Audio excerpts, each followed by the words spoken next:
À partir du 1er janvier 2026, la réforme du Code des obligations, notamment l'article 219A CO, modifie profondément la responsabilité des promoteurs immobiliers en Suisse en matière de défaut de construction. Cette réforme renforce significativement la protection des acquéreurs et limite la liberté contractuelle des vendeurs. Première évolution majeure. Le délai pour signaler un défaut passe à 60 jours dès sa découverte, qu'il soit apparent ou caché. Ce délai devient impératif. Cela signifie qu'aucune clause contractuelle ne pourra prévoir un délai plus court. Jusqu'à présent, le droit imposait un avis sans délai, souvent interprété comme quelques jours seulement. Désormais, l'acheteur dispose d'un temps de réflexion légalement protégé, ce qui augmente le risque pour le promoteur de voir sa responsabilité engagée.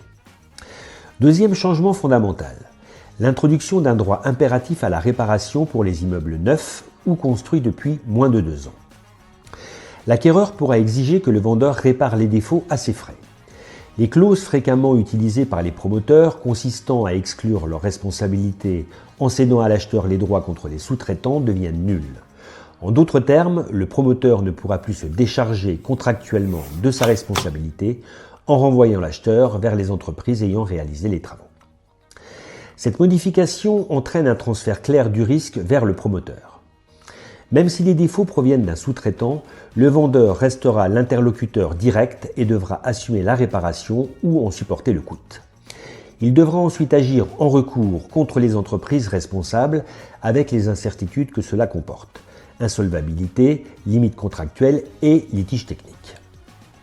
Le délai de prescription de 5 ans est maintenu, ce qui signifie que la responsabilité du promoteur peut être engagée pendant une période significative après la vente. En pratique, cette réforme oblige les promoteurs à renforcer leur gestion des risques. Sélection rigoureuse des entreprises, contrôle qualité accru, rédaction contractuelle adaptée et meilleure anticipation financière des coûts potentiels liés aux défauts. À partir de 2026, vendre un immeuble neuf impliquera une responsabilité directe, non transférable et juridiquement renforcée. Cette réforme marque un tournant majeur dans l'équilibre des forces entre acquéreurs et promoteurs en Suisse.